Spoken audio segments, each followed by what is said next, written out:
નમસ્કાર વિદ્યાર્થી મિત્રો ગયા લેક્ચરની અંદર આપણે આજ્ઞાર વાક્યનો અભ્યાસ કર્યો। આજે હવે આપણે ઉદ્ગાર વાક્યનો અભ્યાસ કરીશું। ઉદ્ગાર વાક્યને સમજવા માટે સૌથી પહેલાં આપણે એની ઓળખ જોશું, પછી ત્યારબાદ છે કેવા કેવા પ્રકારના સેન્ટેન્સ હોઈ શકે છે અને એને કેવી રીતના રૂપાંતર કરીએ એનો આપણે અભ્યાસ કરીશું।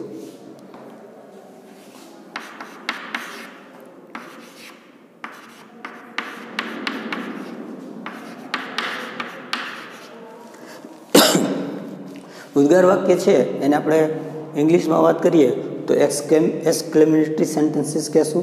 અને સૌથી પહેલાં એને ઓળખ કઈ તો ઓળખવા માટે નોર્મલી બધાને ખબર જ છે કે જ્યારે ઉદ્ગાર વાક્ય હોય તો એને એક નિશાની આવે, આપણે આને કહીશું એક્સક્લેમેટરી સાઇન્સ, એટલે કે અહીંયા એક નિશાની છે ઉદ્ગારવાચક માટેની, એનેથી આપણને ખબર પડે। પણ છતાં પણ એની અંદર ઘણું બધું હજી આવે છે, જેમ કે ઉદ્ગાર શબ્દો પણ હોય એના દ્વારા પણ આપણને ખબર પડે। પણ હા, પહેલાં આ ઓળખ થાય, ત્યારબાદ વાક્યની શરૂઆત છે હંમેશા મોટા ભાગે વાક્યની શરૂઆત હંમેશા વોટ કે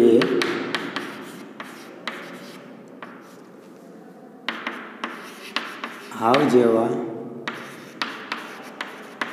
શબ્દો દ્વારા થાય છે। વિદ્યાર્થી મિત્રો, વાક્યની શરૂઆત છે એ મોટા ભાગે અથવા તો હંમેશા છે વોટ કે હાવ જેવા શબ્દો દ્વારા છે થાય છે, એના ઉપરથી પણ આપણને ખબર પડે। વાક્યની અંદર એવું લખ્યું હોય how beautiful the Taj Mahal is, આ રીતનું સેન્ટેન્સ આપેલું હોય, એ ઉદ્ગારની વાક્ય રચના એવા પ્રકારની હોય। ત્યારબાદ ઘણી વખત છે ઉદ્ગાર વાક્ય અને વાક્ય હોય તો આ રીતના બને, પણ શબ્દો પણ હોઈ શકે વાક્યની અંદર। શબ્દો કેવા પ્રકારના હોય તો જો દુઃખ દર્શાવતો હોય તો આપણે અલાસ, ત્યારબાદ કોઈ બે ટીમ વચ્ચે મેચ ચાલતો હોય કે કોમ્પિટિશન ચાલતી હોય ત્યારે કોઈ ટીમ જીતી જતી હોય ત્યારે હુર્રે જેવા શબ્દો છે એ ઉચ્ચારણ કરતું હોય તો હુર્રે પણ આવે, હુર્રે। ત્યારબાદ અચાનક કંઈક એવી વસ્તુ આપણે જોઈ લીધી હોય જે આપણને આશ્ચર્ય પમાડે તો ત્યારે ઘણી વખત આપણે બોલતા હોય, જેમ કે વાવ, વખાણ માટે પણ આપણે શબ્દો ઉપયોગ કરતા હોય, બરાબર છે। ચાલતા ચાલતા કદાચ આપણને કંઈક લાગી જાય તો ભૂલથી કે જોરથી આપણે બોલી જતા હોય, આઉચ જેવા શબ્દો પણ આપણે બોલતા હોય। તો ટૂંકમાં આના જેવા શબ્દ, ત્યારબાદ ઘણા બધા બીજા એવા શબ્દો હોય જે છે ને આપણને દર્શાવતું હોય કે આ જે છે માત્ર શબ્દ છે ઉદ્ગારવાચક, અચાનક છે બોલાઈ જતા શબ્દો છે, તો આવા પણ હોઈ શકે છે વાક્યની અંદર। અને વાક્યની શરૂઆત મોટાભાગે વોટ કે આવતી થાય છે, આ સામાન્ય ઓળખ થઈ, બરાબર છે। શબ્દો આવે ત્યારે કેવા ફેરફાર કરવાના અને વાક્ય આખું હોય ત્યારે કઈ રીતનું જોવાનું એ આપણે બંને જોવાનું થશે। હવે વાત રહી શબ્દો જે છે, બરાબર છે, એનો ભાવાર્થ જોવાનો, જેમ કે આ અલાસ લખ્યું હોય તો અહીંયા સેડ એટલે કે દુઃખીનો ભાવ દર્શાવતો હોય, હુરે લખ્યું હોય તો ખુશીનો ભાવ દર્શાવતો હોય, વાવ વખાણ પ્રેઝ, બરાબર છે।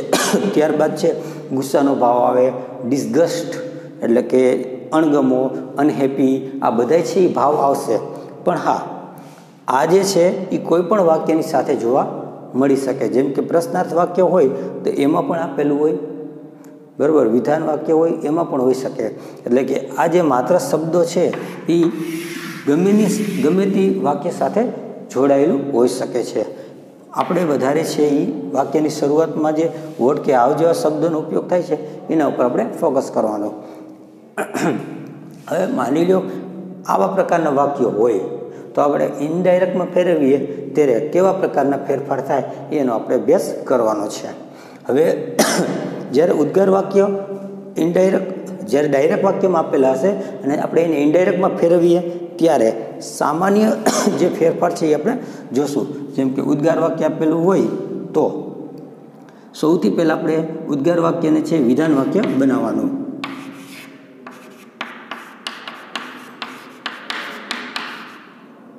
ઉદ્ગાર વાક્યને વિધાન વાક્યમાં ફેરવવું.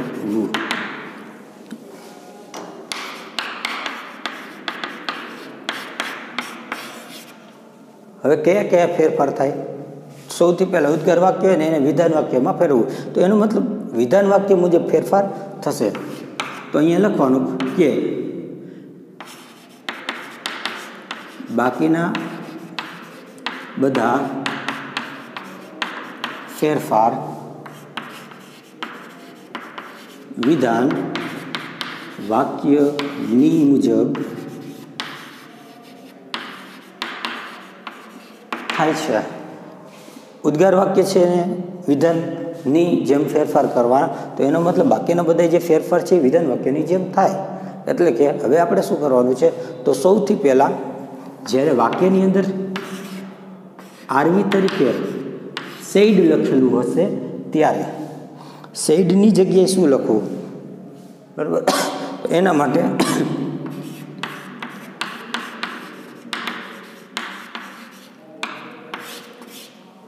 એક્સક્લેમ્ડ લખવાનું. ચાલો, એક કામ થઈ ગયું. ત્યારબાદ સેકન્ડ, વાક્યને જોડવા માટે કંજક્શનનો ઉપયોગ થાય. અને આ જે ડાયરેક્ટ વાક્ય છે આપણે મેકી ન શકીએ, એના માટે કનેક્ટિવિટી જોઈએ. કનેક્ટિવિટી એટલે કે કંજક્શન માટે કયું આવે? તો ઉદ્ગાર વાક્ય હોય તો કંજક્શન તરીકે વાક્યમાં ધેટનો ઉપયોગ થાય. ધેટથી વાક્યને જોડવાનું. ચાલો, એટલું થઈ ગયું. પણ હા, અહીંયા એક્સક્લેમ્ડ લખ્યું છે તો શું કરવાનું? સેડની જગ્યાએ એક્સક્લેમ તો લખ્યું, પણ હા, એક્સક્લેમ સાથે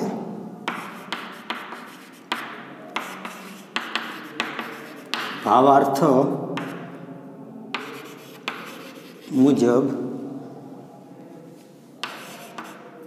મુજબ શબ્દો મેળવા.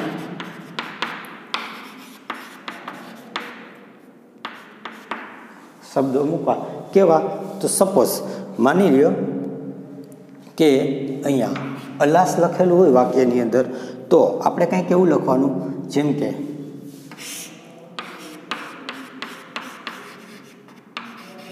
એક્સક્લેમ્ડ વિથ અલાસ લખ્યું, દુઃખીનો ભાવ થાય તો આપણે સેડ પણ લખી શકીએ. માની લો ખુશીનો ભાવ હોય તો હેપી, હેપીલી પણ લખાય. દુઃખીનો ભાવ ખબર પડી ગઈ, બરાબર. ખુશીનો ભાવ, અણગમતો ભાવ હોય, બરાબર છે, આપણને ન ગમે એવા પ્રકારનો હોય તો એક્સક્લેમ્ડ વિથ અહીંયા અણગમો દર્શાવતું હોય. માની લો દુઃખીનો ભાવ હોય તો એની જગ્યાએ અનહેપી પણ લખી શકીએ આપણે, બરાબર. પણ હા, અણગમો હોય તો ડિસગસ્ટ કરી શકાય, બરાબર. સુગ ચડે એવું હોય એટલે કે અહીંયા જે ભાવ છે એ દર્શાવવાનો. માની લો કે હુર્રે લખ્યું હોય તો ખુશીનો ભાવ થાય, બરાબર. તો એક્સક્લેમ્ડ વિથ શું લખી શકાય? તો ઘણી વખત છે જોય પણ લખતા હોય આપણે, ડિલાઇટ પણ લખી શકાય, બરાબર છે, એન્જોય પણ લખતા હોય ઘણા બધા. તો એ રીતના પણ તમે લખી શકો છો. ત્યારબાદ છે માની લો કે વાવ લખ્યું છે, તો અહીંયા એક વસ્તુ ખબર પડી ગઈ. વાવ એટલે એનો મતલબ પ્રશંસા કરે છે. વાક્યની અંદર જ્યારે પ્રશંસા કરતા ઉત્કટ ભાવ દર્શાવતા વાક્યો આપેલા હોય ને, ત્યારે આપણે વાક્યની અંદર છે એને વખાણ માટે છે એપ્રિસિએશન લખાય. અને સૌથી સરળ લખવું હોય તો એક્સક્લેમ્ડ વિથ પ્રેઝ, આનો ઉપયોગ કરાય. પ્રેઝ પણ તમે લખી શકો છો. ચાલો, તો આ સામાન્ય માહિતી થઈ. હવે ત્યારબાદ છે વાક્યની શરૂઆત છે એ અહીંયા લખેલું છે વોટ અને હાવ જેવા શબ્દોથી થાય. હવે આ જે છે એ અધિકતા દર્શાવતા શબ્દો કહેવાય.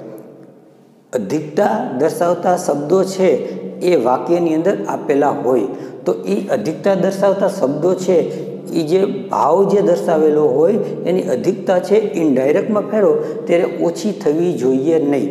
અને આ ઓછી ન થાય એના માટે અહીંયા છે એવા શબ્દો જે છે એને કાઢી નાખવાના. એનો મતલબ ફેરફાર કેવા પ્રકારના થશે તો યાદ રાખવાનું, વોટ કે હાવ જેવા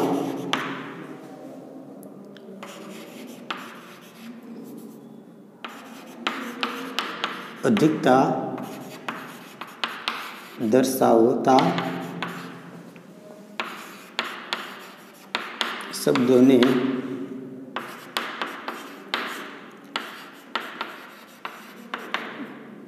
કાઢી નાખવા અને કાઢી નાખવાના. તો આ અધિકતા દર્શાવતા શબ્દો જો નીકળી જાય તો એની જગ્યાએ અધિકતા દર્શાવતા શબ્દો છે, બરાબર છે, એનો ભાવ જે છે એ ઓછો ન થવો જોઈએ. તો એના માટે વધારાના શબ્દો છે તમે અહીંયા ઉપયોગ કરી શકો છો. કેવા પ્રકારના? તો જે વિશેષણ વાપરેલું હોય એની આગળ આનો ઉપયોગ કરવાનો. જેમ કે અહીંયા વોટ અને હાવ જેવા શબ્દો નીકળી જાય તો તેની જગ્યાએ તમે ઇન્ડીડ,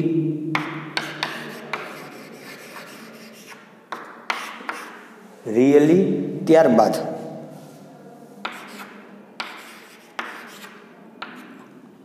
આ વેરી, એ 3 શબ્દોનો ઉપયોગ તમે કરી શકો છો. ઇન્ડીડ એટલે ખરેખર થાય, રિયલી એટલે ખરેખર, અને વેરી એટલે ખૂબ જ અથવા તો ઘણું બધું.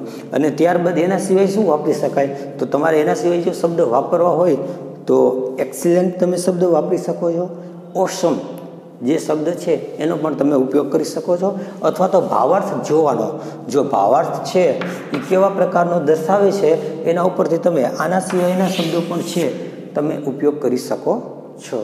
ચાલો, હવે આ બધી માહિતી બાદ હવે આપણે અભ્યાસ કરીશું સેન્ટેન્સનો.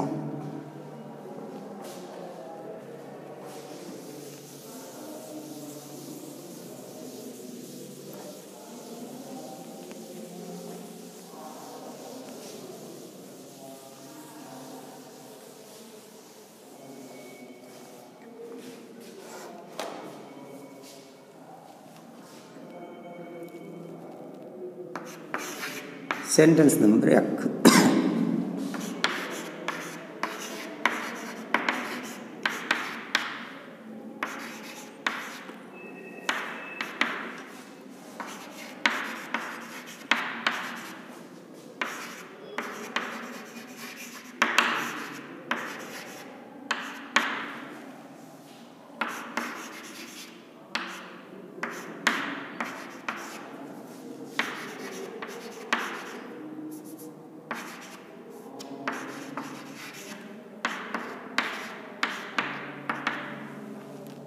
ચાલો વિદ્યાર્થી મિત્રો, આપણી પાસે એક સરસ મજાનું સેન્ટેન્સ છે. He said to me what a beautiful the Taj Mahal is. વિદ્યાર્થી મિત્રો, ખાસ અહીંયા જોવાનું કે જે રીતે અત્યાર સુધી આપણે જે ફેરફાર કર્યા એ મુજબ આપણે ચાલીશું. સૌથી પહેલાં અહીંયા આ રિપોર્ટર છે, રિપોર્ટર દ્વારા બોલાયેલું આરવી છે, અને આ છે લિસન કરે છે, લિસનર છે. ચાલો, એના બાદ આ રિપોર્ટર દ્વારા બોલાયેલું આ સેન્ટેન્સ છે. સેન્ટેન્સની અંદર જે રીતના વાત કરેલી આપણે કે ઉદ્ગાર વાક્ય આપેલું હોય ત્યારે વોટ અથવા તો હાવથી વાક્યની શરૂઆત થાય. તો જોઈ લઈએ, વાક્યની શરૂઆતમાં વોટ આપેલું છે. ચાલો, વોટ. હવે આ ગુજરાતી કરીએ તો ખબર પડે. What a beautiful the Taj Mahal is. Taj Mahal કેટલું બધું સુંદર છે. અહીંયા સુંદરતાને લઈને વખાણ કરવામાં આવેલા છે. વાત અહીંયા વોટ જે છે એ અધિકતા દર્શાવતો શબ્દ છે. સુંદર તો છે પણ ઘણું બધું સુંદર છે એ ભાવાર્થ અહીંયાથી નીકળે છે.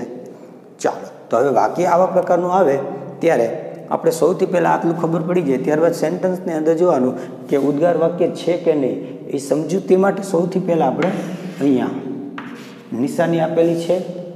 ત્યારબાદ વાક્યની શરૂઆત વોટ અથવા તો હાવથી થાય એ પણ અહીંયા આપેલું છે. અને એટલું જ નહીં, વાક્યની અંદર જોવાનું કે કર્તા અને ત્યારબાદ ક્રિયાપદ એ લાસ્ટમાં જ હોય. મોટા ભાગે હંમેશા છે એ પાછળના જે છે અહીંયા જ આપેલું હોય છે. તો આપણે એના ઉપરથી નક્કી થાય કે આ વાક્ય ઉદ્ગાર વાક્ય છે, આશ્ચર્યકારક વાક્ય છે. હવે આવા પ્રકારનું સેન્ટેન્સ હોય તો ફેરફાર કેવી રીતના કરવો એનો અભ્યાસ આપણે કરીએ. સૌથી પહેલાં લખીશું હી સેડ લખ્યું છે તો આરવીમાં જ્યારે સેડ આપેલું હોય તો થોડીક વાર પહેલાં જોયું આપણે વાક્યની અંદરમાં સેડ આપેલું હોય તો સેડની જગ્યાએ આપણે એક્સક્લેમ્ડ લખવાનું. તો સેડની જગ્યાએ લખી નાખીએ આપણે પહેલાં એક્સક્લેમ્ડ. ચાલો આટલું થઈ જાય ત્યારબાદ અહીંયા ભાવ જોવાનો. ભાવાર્થ જોવાનો. ભાવાર્થ જોતાં આપણને ખબર પડે કે વાક્ય જે છે એ વખાણ કરે છે. વખાણ કરતો ભાવાર્થ છે તો આપણે પ્રેઝ અથવા તો એપ્રિસિએશન લખી શકાય. આપણે એ જોયું. તો અહીંયાથી જ with praise, he exclaimed with praise કેને કરે છે તો ટુ મી. અહીંયા સુધીનું ક્લિયર. આ એક રીત થઈ. આના સિવાય બીજી રીતે પણ તમે લખી શકો છો, પણ એ પણ આપણે જોઈ લેશું. એક્સક્લેમ્ડ વિથ પ્રેઝ ટુ મી વાક્યને જોડવા માટે કંજક્શન તરીકે આવશે ધેટ.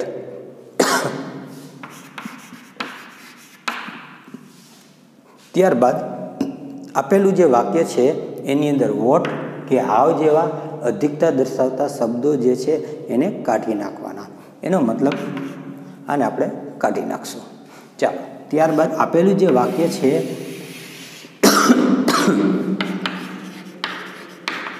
વિધાન મુજબ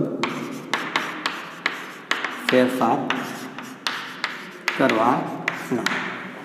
વિધાન મુજબ ફેરફાર કરવાના. વિધાન મુજબ ફેરફાર કરીએ તો આપણને હંમેશા યાદ રાખવાનું કે વિધાનની વાક્ય રચના છે SVO છે. એનો મતલબ પહેલાં કરતા ગોતવાના વાક્યની અંદર. તો ધ તાજમહેલ છે SV ક્રિયાપદ તરીકે આપેલું છે એન્ડ ઓ વિશેષણ છે. બરાબર. તો સૌથી પહેલાં શું કરીશું? SVO પ્રમાણ ગોઠવીએ. તો સૌથી પહેલાં ધ તાજ મહલ ઇઝ આપેલું છે તો વિધાન મુજબ જે આપણે ફેરફાર કરીએ છીએ એ જ ફેરફાર કરવાના. સાદો વર્તમાનકાળ છે એ સાદા ભૂતકાળમાં જાય. વાક્યની અંદર ક્રિયાપદ નથી આપેલું, ટુ બીનું રૂપ આપેલું છે. તો આપણે જો એમિઝાર આપેલું હોય તો આપણે વચન મુજબ વોઝ વેર મેકીશું. તાજમહેલ એક વચનમાં આવે એટલે આપણે ઇઝ અહીંયા આપેલું છે તો આપણે તાજમહેલને ધ્યાનમાં રાખીને આપણે ઇઝ જે છે એને ધ્યાનમાં રાખવાનું આવતું નથી. તાજમહેલને ધ્યાનમાં રાખીને આપણે વોઝ મેકીશું. તો તાજમહેલ વોઝ અહીંયા સુધીનું ઓકે. ઘણી વખત છે વિદ્યાર્થીઓ કન્ફ્યુઝ થતા હોય છે કે તાજમહેલ છે બરાબર છે સનાતન સત્યને માની લે છે પણ હા અહીંયા સુંદરતાની વાત થાય છે બરાબર છે. એટલા માટે અહીંયા બરાબર છે કે એમિઝારનું વોઝ હોય થાય બરાબર છે. એટલે કે ધ તાજમહેલ વોઝ સુંદર તો છે પણ અધિકતા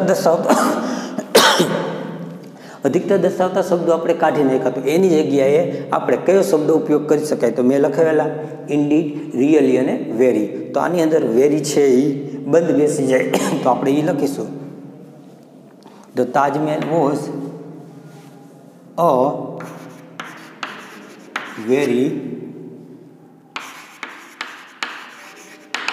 બ્યુટીફુલ. ચાલો વાક્યની એન્ડમાં પૂર્ણ વિરામ મૂકી દઈશું. વિધાન વાક્ય મુજબ ફેરફાર આપણે કરીએ. તો જવાબ છે the he exclaimed with the praise to me the Taj Mahal was a very beautiful. ચાલો આ એક રીત થઈ. માની લ્યો કદાચ બીજી રીત લખવી હોય તો આની અંદર તો હી એક્સક્લેમ્ડ પછી ટુ મી. ઘણી વખત આમ પણ લખતા હોય ઘણા બધા. તો he exclaimed to me with praise. અને વાક્ય જોડવા માટે that.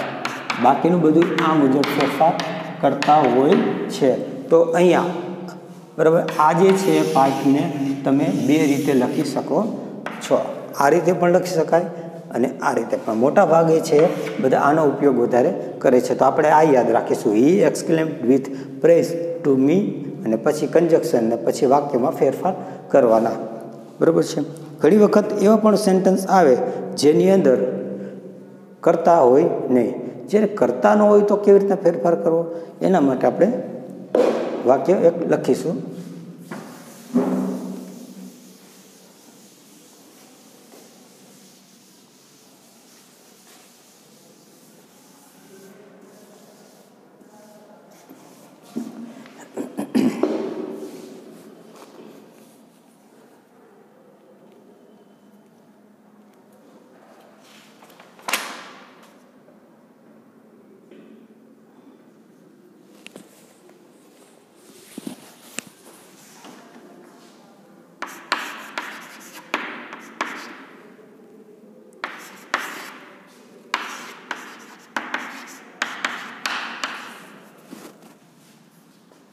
Raju said to Jay,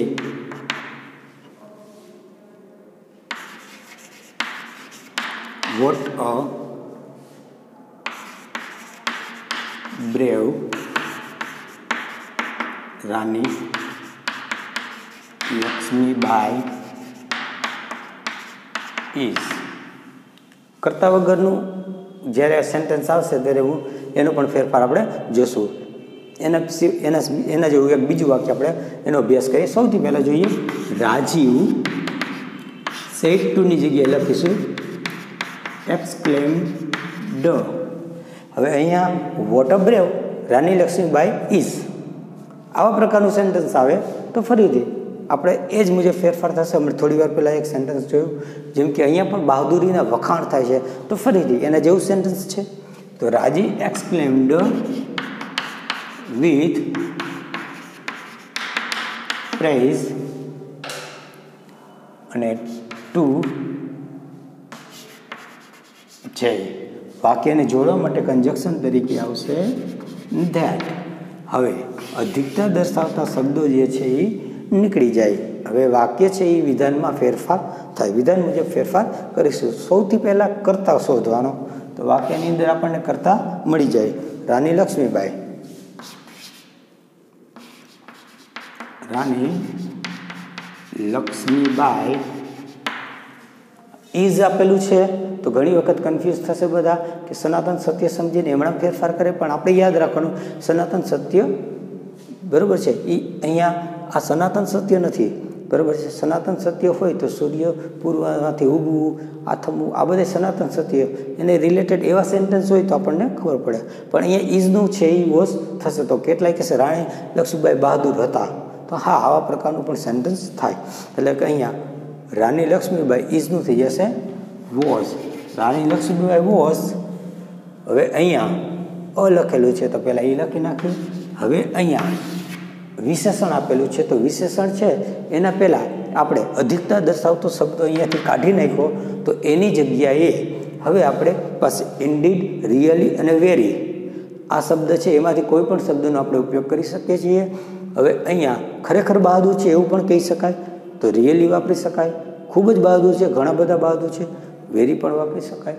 બરાબર છે. તો અહીંયા ઇન્ડીડ એટલે કે ખરેખર એનો પણ ઉપયોગ થાય. બરાબર છે. પણ અહીંયા વેરી છે એ બંધ બેસી જાય. Very brave full stop. ચાલો આ હતું વિધાન વાક્યમાં છે આપણે ફેરફાર કરી નાખો ઉદ્ગાર વાક્યને. ત્યારબાદ છે આપણે થોડાક અલગ પ્રકારના પણ સેન્ટેન્સ જોઈશું.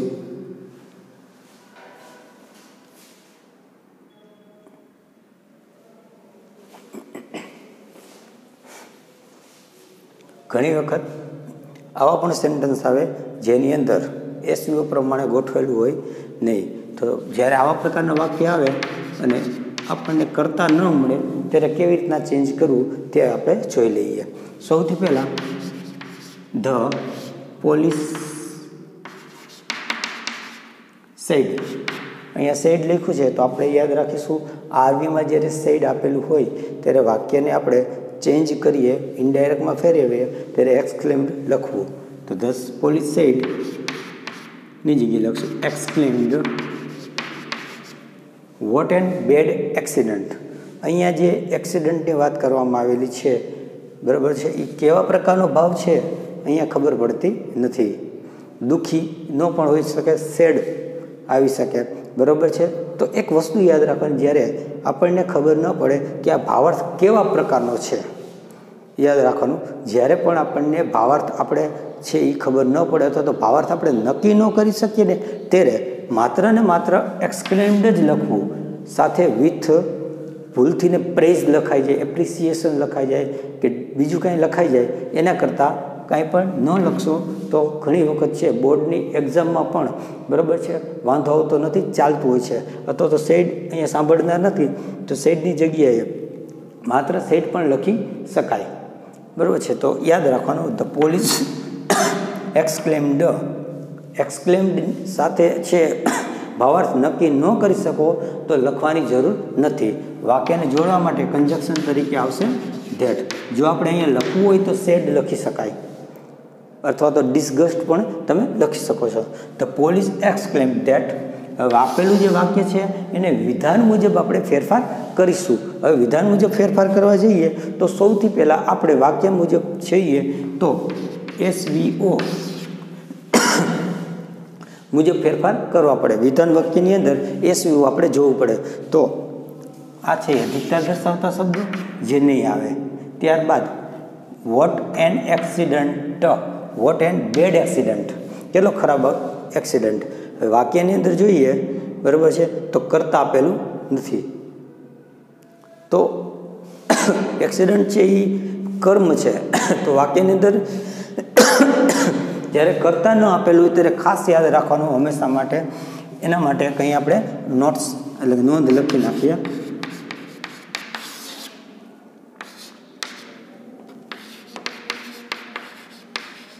વાક્યમાં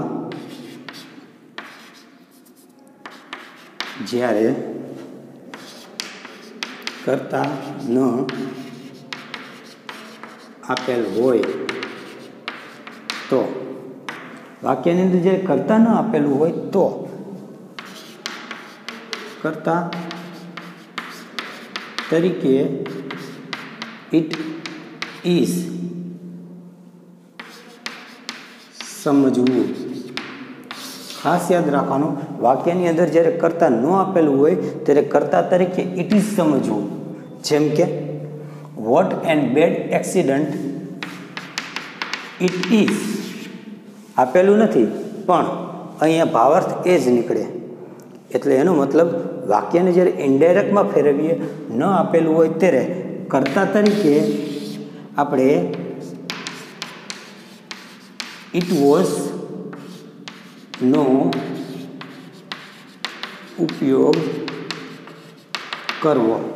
ઇટ વોઝનો ઉપયોગ કરવો એનો મતલબ અહીંયા it was and very bad accident. અહીંયા છે એન નહીં આવે. ચાલો એક સુધારી નાખવાનું. What bad and bad accident. What a અહીંયા એ આવશે. વોટ અ બેડ એક્સિડન્ટ, કારણ કે એક્સિડન્ટ અહીંયા લખેલું છે તો અહીંયા એન આવે, બરાબર છે. એક સુધારી નાખવાનું. ચાલો, it was a very bad accident, full stop. વિદ્યાર્થી મિત્રો, હવે ખાસ યાદ રાખવાનું, જ્યારે આપણને કરતા ન મળે ત્યારે ઇટ વોઝ સમજવું અને ત્યારબાદ આ મુજબ છે આપણે વાક્યને ગોઠવી નાખવાનું. અહીંયા વેરી શા માટે આવ્યું? તો અધિકતા દર્શાવતો શબ્દ આપણે અહીંયાથી ઇરેઝ કરી નાખ્યો અને એ અધિકતા દર્શાવતો શબ્દ ભાવ ઓછો ન થાય એ માટે આપણે અહીંયા વેરી લખી નાખ્યું. તો જવાબ બનશે it was a very bad accident. ચાલો, ત્યારબાદ એના જેવું જ એક સેન્ટેન્સ છે, એની અંદર પણ તમે જોશો તો કરતા નથી. તો ચાલો આપણે શરૂઆત કેમ કરશું? તો ફરીથી માય બ્રધર સેડ લખ્યું છે તો સેડની જગ્યાએ ફરીથી એક્સક્લેમ્ડ લખી નાખવાનું. ચાલો, હવે અહીંયા વોટ અ સેડ ડે, કેટલો બરાબર ઉદાસીન. દિવસ છે સેડ ખરાબ દિવસ, એના માટે એ સમજે છે. ચાલો તો અહીંયા ભાવાર્થ છે એ કદાચ જે આવતો હોય, પણ તમે કદાચ ઘણી વખત એવું થાય ભાવાર્થ તમને નથી ખબર પડતી, તો ખોટો ભાવાર્થ ન લખવો તો પણ ચાલશે. ડાયરેક્ટ જવાબ લખી શકો છો, માય બ્રધર એક્સક્લેમ્ડ. વાક્યને જોડવા માટે કન્જક્શન તરીકે આવશે ધેટ. સાંભળનાર કોઈ છે નહીં. જ્યારે ન સાંભળનાર હોય ત્યારે માત્ર સેડ પણ લખી શકો છો. વાક્યને જોડવા માટે કન્જક્શન તરીકે અહીંયા હવે આપણે ફેરફાર કન્જક્શન તરીકે ધેટ મૂક્યું. હવે ફેરફાર છે એ આપણે વિધાન મુજબ કરવાના. તો આપણે વાક્ય જોઈએ તો અ સેડ ડે લખ્યું છે. તો વાક્યની શરૂઆતમાં આપણે જોઈએ તો કરતા આવવું જોઈએ. તો વોટ અ સેડ ડે ની અંદર કરતા તો છે નહીં. કરતા ન હોય ત્યારે ફરીથી વાક્યમાં જ્યારે કરતા ન આપેલ હોય તો કરતા તરીકે ઇટ ઇઝ સમજવું. તો અહીંયા છે નહીં, તો આ ઇટ ઇઝ હોઈ શકે. What a sad day it is, આ રીતનું થાય. પણ નથી આપેલું ત્યારે શું કરવાનું, તો આપણે એને ઇનડાયરેક્ટમાં ફેરવીએ ત્યારે ઇટ વોઝ નો ઉપયોગ કરવો. એટલે કે એનો મતલબ ઇટ વોઝ અ સેડ તો છે, પણ કેવું અધિકતા દર્શાવતો શબ્દ રિયલી કરી શકાય. સેડ ડે વાક્ય વિધાન બની જાય છે, એટલે આપણે અહીંયા મૂકી દઈશું પૂર્ણ વિરામ. વિદ્યાર્થી મિત્રો, ઉદ્ગાર વાક્ય જે છે એની અંદર આવા બે પ્રકારના ફેરફાર છે એ મોટા ભાગે પૂછાતા હોય. કેવી રીતના, તો પહેલાં તો વાક્ય છે આખું છે એ એસવીઓ પ્રમાણે આપેલું હોય તો વાંધો ન આવે, પણ જ્યારે ન આપેલું હોય વાક્યની અંદર કરતા, ત્યારે આ મુજબ ફેરફાર કરવાનો છે. બરાબર છે. અને બીજું ખાસ, જો ભાવાર્થ આપણને ખબર પડે તો આપણે ભાવાર્થ છે એ મેકવો. જો નથી ખબર પડતી ભાવાર્થમાં તો ભાવાર્થ મેકવાની જરૂર નથી. માત્ર ને માત્ર એક્સક્લેમ્ડ લખશો તો પણ ચાલશે. બોર્ડની એક્ઝામ જ્યારે હોય અને ત્યારે આવા પ્રકારના જ્યારે ફકરામાં પૂછાય, બરાબર છે, તો મોટા ભાગે છે એ 4 સેન્ટેન્સની અંદર તમને ખબર પડી જશે ભાવાર્થ. પણ ન ખબર પડે ત્યારે ખોટો ભાવાર્થ મેકવાને બદલે માત્ર ને માત્ર એક્સક્લેમ્ડ લખીને વાક્ય તમે જોડશો તો પણ સાચું પડી જાય છે, વાંધો આવતો નથી. ચાલો હવે નેક્સ્ટ જે છે આના પછીના વિડીયોની અંદર લેટ અને લેટ્સ જે છે એનો આપણે અભ્યાસ કરીશું. ચાલો સૌથી આજે જે ટોપિક ચાલ્યો એની અંદર ગ્રામર જે રેડી રેકનર છે એની અંદર ઘણી બધી એક્સરસાઇઝ આને રિલેટેડ આપેલી છે. તો આ એક્સરસાઇઝનો અભ્યાસ કરીને તમારે પાકી નોટની અંદર એ ઉતારી લેવું. ચાલો તો હવે નેક્સ્ટ આપણે લેટ અને લેટ્સ એ બંનેનો અભ્યાસ છે એ સાથે કરીશું. નેક્સ્ટ વિડીયોમાં ફરીથી આપણે મળીશું.